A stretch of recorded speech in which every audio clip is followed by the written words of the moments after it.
La doctrina del hombre. Vamos a estar estudiando la doctrina del hombre. Hace un año y medio el pastor Mark predicó una serie acerca de las doctrinas centrales del cristianismo. ¿Sí?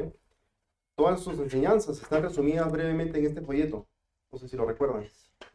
El cual tiene información muy importante acerca de las doctrinas que nos definen como cristianos. ¿Sí?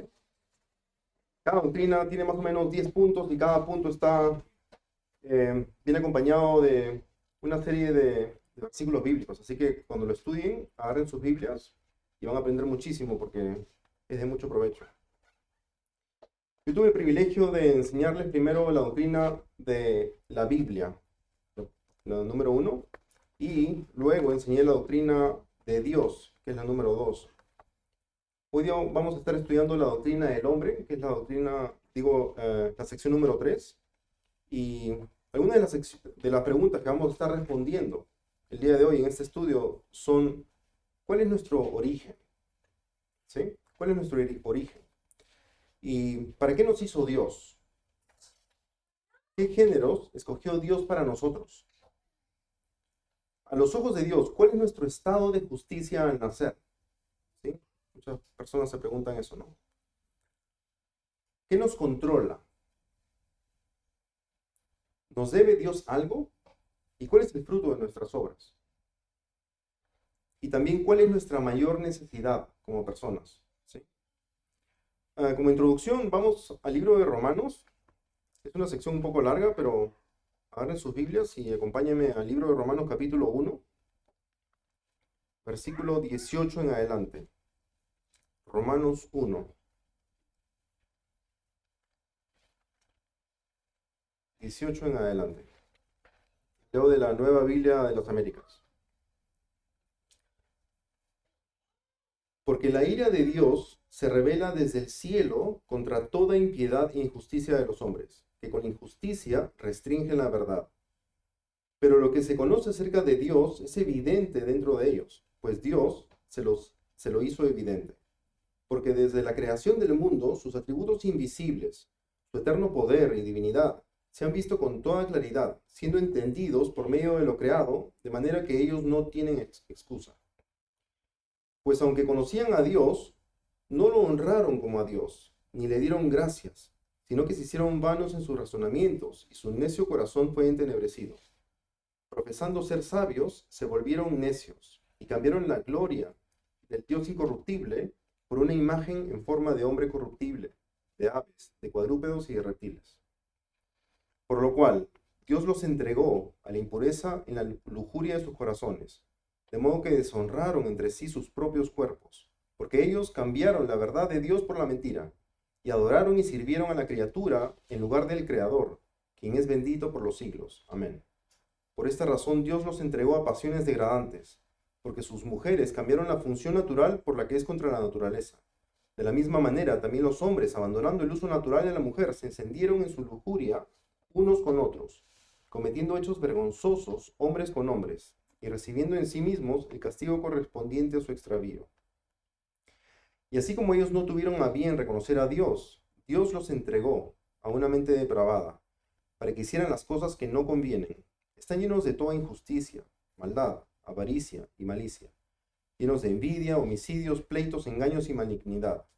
Son chismosos, detractores, aborrecedores de Dios, insolentes, soberbios, jactanciosos, inventores de lo malo, desobedientes a los padres, sin entendimiento, indignos de confianza, sin amor, despiadados.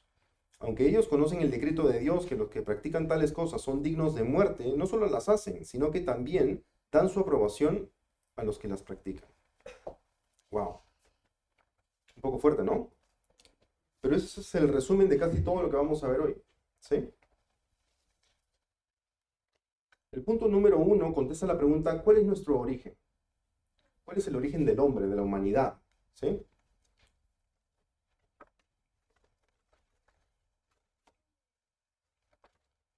Punto número 1. Creado por Dios. Creados por Dios. La Biblia enseña que el hombre fue creado personalmente por Dios para su gloria. Acompáñame por favor a Salmo 139.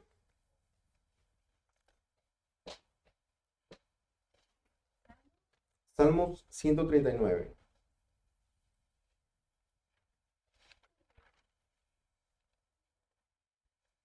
Versículo 13 al 16. Dice, porque tú formaste mis entrañas, me hiciste en el seno de mi madre. Te daré gracias, porque asombrosa y maravillosamente he sido hecho. Maravillosas son tus obras, y mi alma lo sabe muy bien. No estaba oculto de ti mi cuerpo, cuando en secreto fui formado y entretejido en las profundidades de la tierra. Tus ojos vieron mi embrión, y en tu libro se escribieron todos los días que me fueron dados. No existía ni uno solo de ellos. O sea que fuimos hechos, fuimos formados, entretejidos por Dios en el seno de nuestras madres. ¿Sí? Está muy claro ahí. Y Isaías 43, veamos ese versículo. Isaías 43, versículo 7.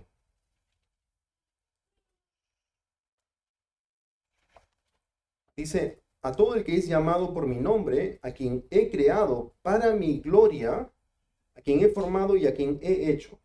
¿Sí? O sea que Dios nos ha creado, y nos ha creado ¿para qué? Para su gloria. ¿Y qué significa para su gloria? ¿Algunos se han hecho esa pregunta? Ok, he sido creado para la gloria de Dios, pero ¿qué significa que haya sido creado para su gloria? Significa que he sido creado para adorarlo, para honrarlo, para obedecerlo, para resaltar su nobleza y la riqueza de sus atributos maravillosos. Para eso es. ¿Sí? ¿Cuáles son sus atributos maravillosos? Su amor, su paciencia, su compasión, pero también su justicia, su soberanía, su poder. ¿Sí? Entonces Dios nos trajo al mundo para glorificarlo en todo. ¿Sí? Entonces ya sea que coman o que beban o cualquier cosa que hagan, háganlo todo para la gloria de Dios. ¿Sí? 1 Corintios 10:31. Él es nuestro creador, nuestro arquitecto, el artesano que nos construyó. Y por lo tanto, Él es nuestro dueño. Así que Él tiene el derecho de definir las reglas, lo cual lo hace mediante sus leyes. Y también tiene el derecho de exigir que obedezcamos esas reglas o leyes a la perfección. ¿Sí? Santiago 2:10 dice, porque cualquiera que guarda toda la ley, pero falla en un punto, se ha hecho culpable de todos, ¿no? De todos los puntos. Y también tiene el derecho de definir el castigo apropiado cuando uno no cumple con una de esas leyes. Así como también define el premio para los que la cumplen, ¿sí? Acompáñame por favor a Ezequiel 18. Esta es una sección bien interesante. Ezequiel 18.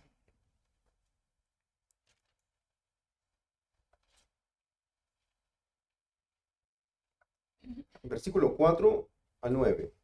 Dice, todas las almas son mías, tanto el alma del Padre como el alma del Hijo, mías son. El alma que peque, esa morirá.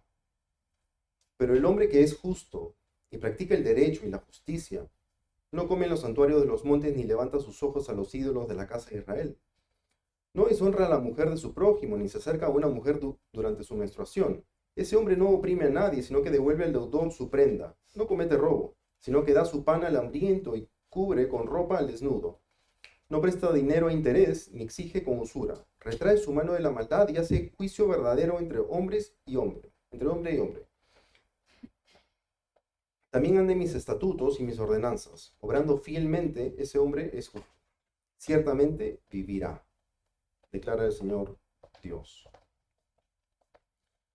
La economía de justicia de Dios es muy simple, muy simple. El que peca, muere. El que cumple con la justicia de Dios, vive. ¿Sí? Así que es simple, ¿sí? Pero no es fácil de hacer, ¿sí? Pero es simple. ¿Ok? Gracias, hermano. El punto número 2 contesta la pregunta, ¿para qué nos hizo Dios? ¿Para qué nos hizo Dios? Punto número 2. Creados a imagen de Dios. La Biblia enseña que el hombre y la mujer fueron creados a imagen y semejanza de Dios, a diferencia de cualquier otra criatura. ¿Sí? Acompáñenme por favor a Génesis 1:26. Génesis 1:26 y 27 dice, y dijo Dios, hagamos al hombre a nuestra imagen, conforme a nuestra semejanza, y ejerza dominio sobre los peces del mar, sobre las aves del cielo, sobre los ganados, sobre toda la tierra, y sobre todo reptil que se arrastra sobre la tierra. Dios creó al hombre a imagen suya, a imagen de Dios lo creó. Varón y hembra los creó. ¿Sí? Dice a nuestra imagen, conforme a nuestra semejanza. ¿Sí? Nuestra imagen y conforme a nuestra semejanza. ¿Ok? La parte que dice que fuimos creados a semejanza de Dios es fácil de entender. ¿Sí? Dios tiene atributos, algunos de ellos son comunicables, es decir, transmitibles, transferibles, ¿no? Por ejemplo, su capacidad para expresar amor, benignidad, misericordia, sabiduría. Esos atributos Adán heredó de Dios. ¿Ok? Pero luego de pecar, esos atributos fueron contaminados en Adán. ¿Ok? Pero también Dios tiene atributos que no son comunicables, transferibles, ¿no? Por ejemplo, su inmutabilidad, su omnipotencia, autoexistencia, soberanía. Estos Adán no heredó, no recibió. Entonces Adán fue creado en esos aspectos comunicables, semejante a Dios. A eso se refiere con semejanza, ¿sí? Pero ¿qué significa que fuimos creados a imagen de Dios? Eso es más difícil de entender, ¿no? Vayamos a Colosenses 1:15, ahí nos da una pista de qué es lo que significa eso. Colosenses 1:15.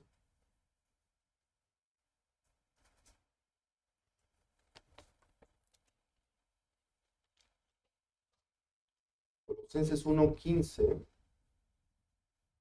al 18. Dice, Él, refiriéndose a Jesús, es la imagen del Dios invisible, el primogénito de toda creación. Porque en Él fueron creadas todas las cosas, tanto en los cielos como en la tierra, visibles e invisibles, ya sean tronos o dominios o poderes o autoridades, todo ha sido creado por medio de Él y para Él. Y Él es antes de todas las cosas, y en Él todas las cosas permanecen. Él es también la cabeza del cuerpo, que es la iglesia. Él es el principio o primogénito entre los muertos, a fin de que Él tenga en todo la primacía. Jesús es la imagen de Dios, en el sentido de que Él es el soberano, ¿sí? La autoridad de todo lo creado. Él tiene la primacía, o sea, la superioridad sobre todo lo demás, ¿sí? Entonces cuando dice en Génesis 1:26, hagamos al hombre a nuestra imagen, conforme a nuestra semejanza, y ejerza dominio sobre los peces del mar, sobre las aves del cielo, sobre los ganados, sobre la tierra, y sobre todo reptil que se arrastra sobre la tierra, está diciendo que Dios creó al hombre para ser el soberano, para ejercer dominio, para subyugar la tierra, ya que fue hecho superior al resto de la creación, ¿no?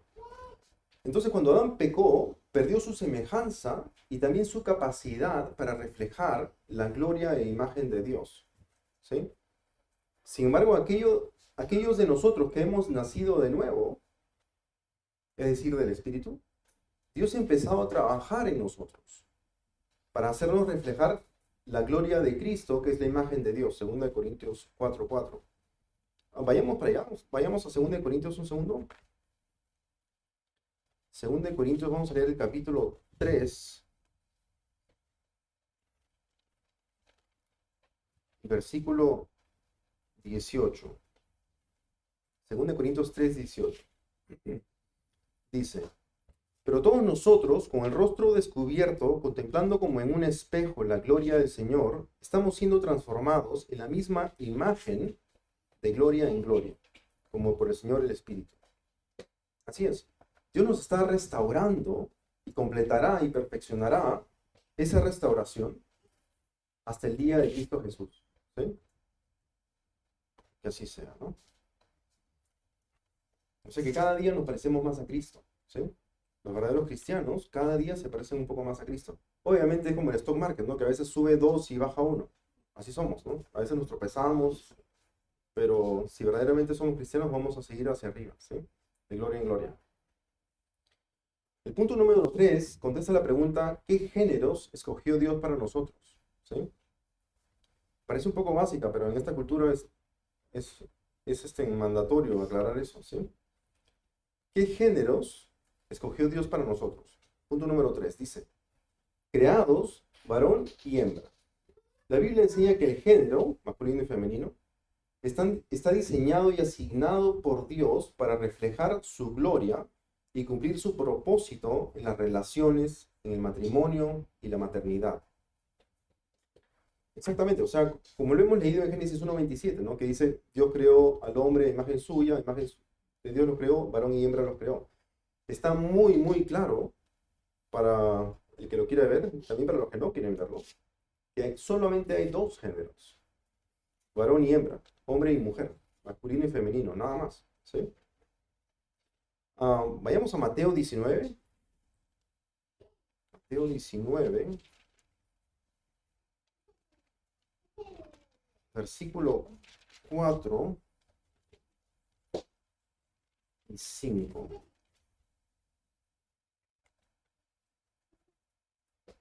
Dice, Jesús le respondió, ¿no han leído que aquel que los creó desde el principio los hizo varón y hembra? Y dijo, por esta razón el hombre dejará a su padre y a su madre y se unirá a su mujer, y los dos serán una sola carne. ¿Cuán lejos ha caído nuestra cultura para intentar redefinir aquellas cosas que Dios ha hecho tan claras en su palabra y en nuestra conciencia también? ¿Sí? Tanto para nuestro propio bien las hizo, así como para el bien de nuestra cultura, de la cultura y del mundo entero. Pero Satanás obviamente distorsiona todo lo bueno. El hombre restringe la verdad. Por eso dice que los bebés en formación solo se le debe considerar personas dignas de vida recién al nacer, bueno, recién al salir de la barriga materna, ¿no? Haciendo el aborto una inofensiva opción personal. Eso es lo que hace la cultura. Y de la misma manera el hombre restringe la verdad al decir que uno es libre de casarse con quien quiera, sin importar las pautas que Dios ha definido para formar un matrimonio válido. ¿Sí? ¿Y cuáles son esas pautas? Hombre con mujer y creyente con creyente también, ¿no? Cualquier otra combinación no es bíblica. No es bíblica. El punto 4 contesta la pregunta, a los ojos de Dios, ¿cuál es nuestro estado de justicia al nacer? Dice, caídos en pecado. La Biblia enseña que el pecado de Adán y Eva resultó en la ruptura de su amistad con Dios, en su muerte física y espiritual, y en una caída de su estado original de justicia que les afectó no solo a ellos, sino también a toda su descendencia, la raza humana entera. ¿Sí? Vayamos a Génesis 2. Génesis 2, versículo 17. Génesis 2:17 dice, pero del árbol del conocimiento, del bien y del mal, no comerás, porque el día que de él comas, ciertamente morirás. Todos conocemos el contexto de este versículo, ¿no? Dios les dio de comida de toda clase, de todo árbol, de todo fruto a Adán y Eva, y acá les está diciendo, pero de este de acá no coman. Fue la única ley prácticamente que había en ese momento, ¿no? Pero ¿qué fue lo que pasó? Todos sabemos la historia, ¿no? Adán y Eva pecaron y murieron, así como Dios lo había prometido, primero espiritualmente, ¿sí? Perdiendo su estatus de justos a los ojos de Dios, ¿no? Antes de ese pecado eran justos a los ojos de Dios. Y a partir de ese momento dejaron de ser justos a los ojos de Dios. Y murieron espiritualmente. Y luego murieron físicamente, ¿sí? Vayamos a Romanos 5, por favor. Romanos 5.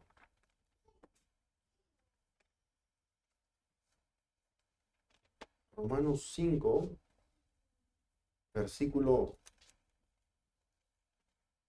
12.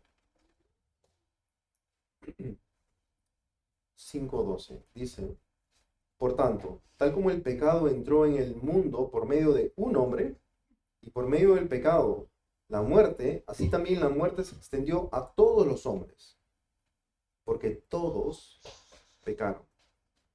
Wow. ¿Por qué diría que todos pecaron? Está hablando en pasado, ¿sí? No dice porque todos irían a pecar. Dice porque todos pecaron. La muerte se extendió a todos los hombres porque todos pecaron, ¿sí? Es decir, que todos nosotros pecamos en Adán. Eso fue lo que pasó. Todos pecamos en Adán y con Adán. ¿Sí? Y el 17 dice, por la transgresión de un hombre, por este reinó la muerte. El 18 dice, por una transgresión resultó la condenación de todos los hombres. ¿Sí? Por una transgresión resultó la condenación de todos los hombres. Y el versículo 19 dice, por la desobediencia de un hombre, los muchos fueron constituidos pecadores. Entonces confirma que el pecado del Edén, que el pecado que Adán hizo en el Edén, hizo que todos fuésemos constituidos pecadores. En ese momento, ¿sí? Y algunos se preguntarán, ¿cómo es posible que Dios haya maldecido a toda la raza entera, toda la raza humana entera, al considerarlos a todos pecadores? Solo porque uno de nuestros ancestros, Adán, pecó. ¿Acaso fue Dios injusto al hacer esto? No. Un tigre nace de un tigre. Un humano nace de un humano, pecador. Así es. Esto es lo que se conoce como la doctrina de la cabeza federal. ¿Sí? La doctrina de la cabeza federal. La cual dice que Adán, siendo el padre y el símbolo de la raza humana entera, nos representó perfectamente al ejercer su poder de decisión y pecar contra Dios en nombre del género humano. ¿Sí? Esa es la doctrina de la cabeza federal. Es decir, que el pecado de Adán fue legal y efectivamente nuestro pecado. ¿Ok? Esto es crucial porque eso explica por qué la Biblia dice que todos nacen o están muertos en sus delitos, ¿no? Como dice Efesios 2:5. Y son esclavos del pecado. Romanos 6:17. Es muy importante esta doctrina, la cabeza federal. Es justamente esa misma doctrina la que hace que la vida santa y perfecta de Jesús haya sido, para los que nos aferramos a Él, legal y efectivamente nuestra vida. ¿Sí? O sea que si no se contara el pecado de Adán como nuestro pecado, tampoco se podría contar la vida perfecta de Jesús como nuestra vida. ¿Sí? Colosenses 2, 13 y 14 dice, cuando ustedes estaban muertos en sus delitos y en la incircuncisión de su carne, Dios les dio vida juntamente con Cristo, habiéndonos perdonado todos los delitos, habiendo cancelado el documento de deuda que consistía en decretos contra nosotros y que nos era adverso, y lo ha quitado de en medio clavándolo en la cruz. ¿Sí? O sea que Jesús nos representó en el tribunal divino que culminó para nosotros en la cruz. ¿Sí? Adán nos representó en cuanto al pecado y Jesús nos representó en cuanto a la santidad que Dios demanda de nosotros, ¿no? Que Dios requiere de nosotros. Acompáñenme por favor a Romanos 8 para ver cuán caídos estamos sin Cristo. Romanos 8, 7 y 8. Dice, la mente puesta en la carne es enemiga de Dios, porque no se sujeta a la ley de Dios, pues ni siquiera puede hacerlo. Y los que están en la carne no pueden agradar a Dios. Eso es lo que resume la doctrina de la depravación total. ¿Sí? La doctrina de la depravación total es uno de los 5 puntos de las doctrinas de la gracia, también conocido como el calvinismo. ¿Sí? La cual dice que el hombre está completamente afectado por el pecado en todo lo que es. Lo cual significa que los no regenerados, los que nunca han nacido de nuevo, los que nunca han sido transformados por Dios, nunca van a elegir por su propio libre albedrío pecaminoso recibir a Cristo. ¿Sí? En otras palabras, no quieren agradar a Dios y no pueden agradar a Dios sin que antes hayan sido regenerados por Dios, por el Espíritu Santo. ¿Okay?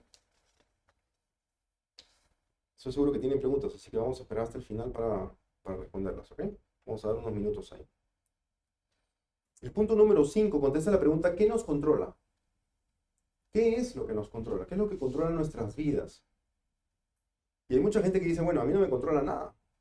Yo hago exactamente lo que yo quiero. Y bueno, en parte es verdad, ¿no?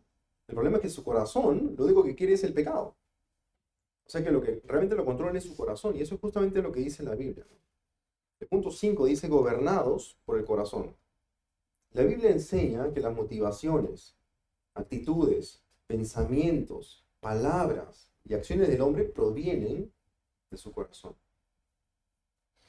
El problema es que el corazón de aquellos que no han sido transformados por Dios es irremediablemente esclavo del pecado. ¿Sí? Irremediablemente esclavo del pecado. Volvamos a Génesis. Génesis capítulo 8.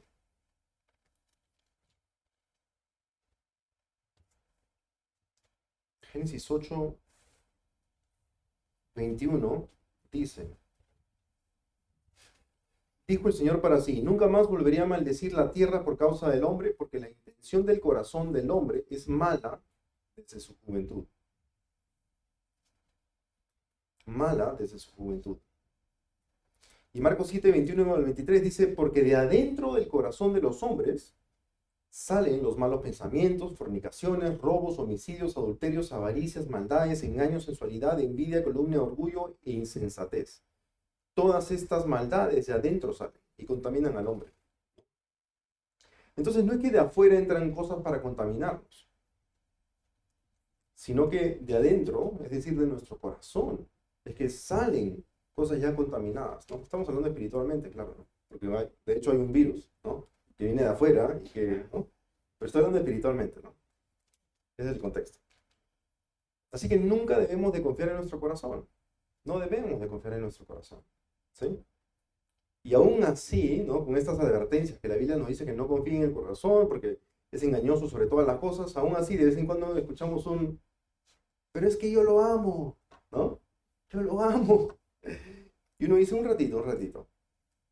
Él no tiene trabajo. Podría ser su mamá. Lo conociste ayer por internet. Tú estás casada. ¿Cómo que lo amas? Pero así de engañoso es el corazón. Así de engañoso es el corazón, ¿no?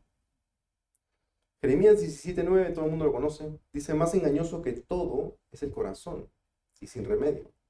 ¿Quién lo comprenderá? Yo, el Señor, escudriño el corazón, pruebo los pensamientos para dar a cada uno sus caminos, según el fruto de sus obras. Sí, el Señor da según el fruto de las obras de las personas, ¿no? Así que el punto número 6 contesta la pregunta, ¿nos debe algo Dios? Y si nos debe algo, ¿qué es lo que nos debe? ¿Cuál es el fruto de nuestras obras?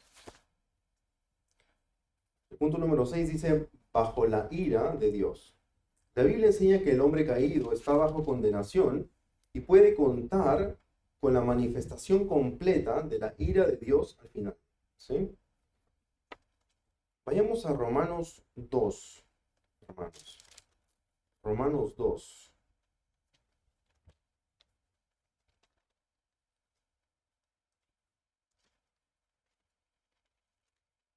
Romanos 2, del 5 al 9. Dice, pero por causa de tu terquedad y de tu corazón no arrepentido, estás acumulando ira para ti en el día de la ira y de la revelación del justo juicio de Dios. Él pagará a cada uno conforme a sus obras, a los que por la perseverancia en hacer el bien buscan gloria, honor e inmortalidad, vida eterna. Pero a los que son ambiciosos y no conocen o no obedecen a la verdad, sino que obedecen a la injusticia, ira e indignación. Habrá tribulación y angustia para toda alma humana que hace lo malo, del judío primeramente y también del griego.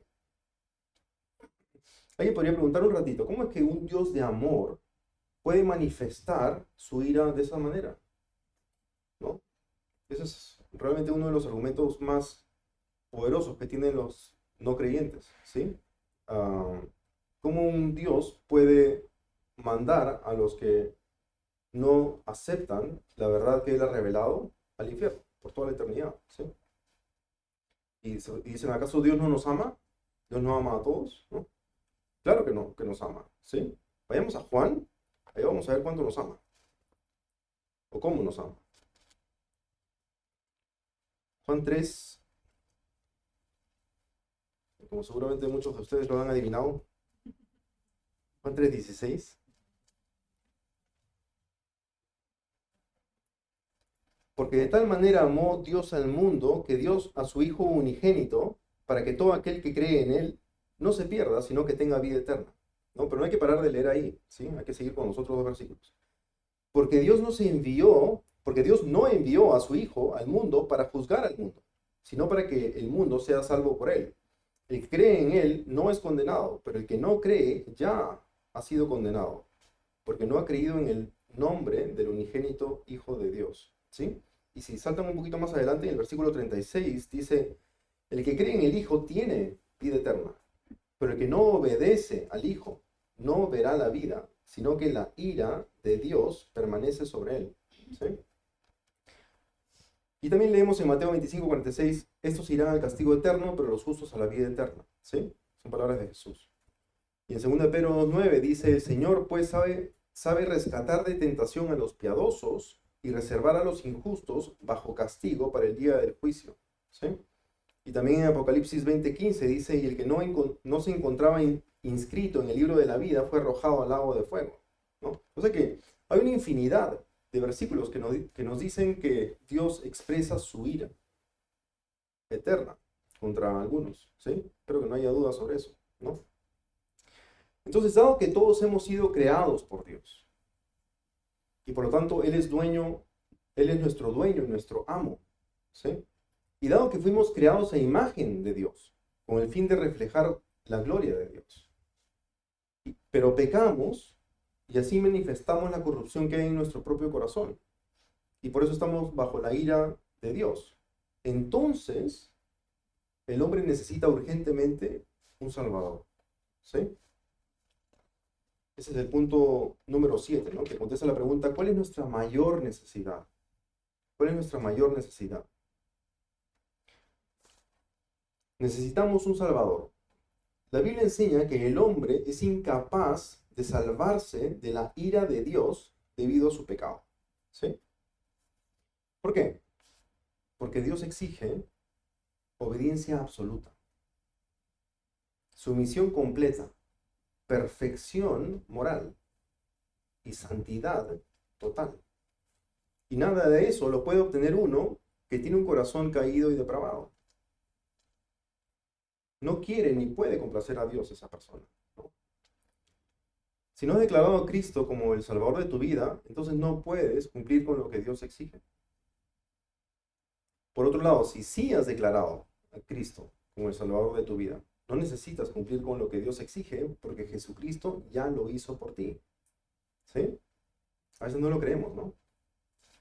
Si sí has declarado a Cristo como el Salvador de tu vida, no necesitas cumplir con lo que Dios exige porque Jesucristo ya lo hizo por ti. ¿Ok? Eso no quiere decir que no lo intentemos. Absolutamente, claro que lo intentamos. ¿Sí? Sabemos que Jesucristo nació sin iniquidad, no conoció pecado durante toda su vida y fue tentado en todo como nosotros, pero sin pecado. Y finalmente fue herido por nuestras transgresiones, morido por nuestras iniquidades. El castigo por nuestra paz cayó sobre él, y por sus heridas nosotros hemos sido sanados, ¿no? Isaías 53. Él es el Salvador que necesitamos. Solo debemos arrepentirnos de nuestros pecados, poner nuestra confianza en Él y en su sacrificio expiatorio, es decir, que remueve los pecados, para ser aceptados por Dios Padre. ¿Okay? Jesucristo es el último Adán, ¿sí? Y como el último Adán, Él vino y deshizo lo que el primer Adán había hecho en el jardín del Edén. Jesucristo vino a salvar lo que se perdió en Adán, ¿sí? Y entre ellos obviamente estábamos nosotros, ¿no? Para terminar, acompáñenme por favor a Tito. Tito capítulo 3. Está después de Timoteo. Tito. Tito capítulo 3. Versículos del 3 al 7. Dice, porque nosotros también en otro tiempo éramos necios, desobedientes, extraviados, esclavos de deleites y placeres diversos, viviendo en malicia y en envidia, aborrecibles y odiándonos unos a otros. Pero cuando se manifestó la bondad de nuestro Salvador y su amor hacia la humanidad, Él nos salvó. No por obras de justicia que nosotros hubiéramos hecho, sino conforme a su misericordia, por medio del lavamiento de la regeneración y la renovación por el Espíritu Santo, que Él derramó sobre nosotros abundantemente por medio de Jesucristo nuestro Salvador, para que justificados por su gracia fuéramos hechos herederos según la esperanza de vida eterna. Oremos, hermanos.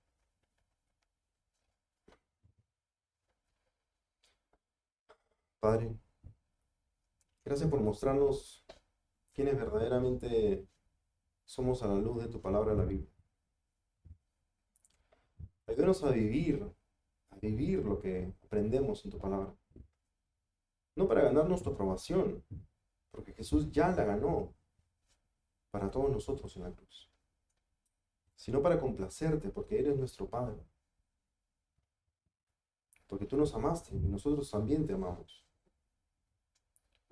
Muéstranos a aquellos que todavía no han recibido tu perdón, que necesitan arrepentirse y poner su confianza total en Jesús, quien tú enviaste por amor. Gracias, Señor. En Cristo Jesús.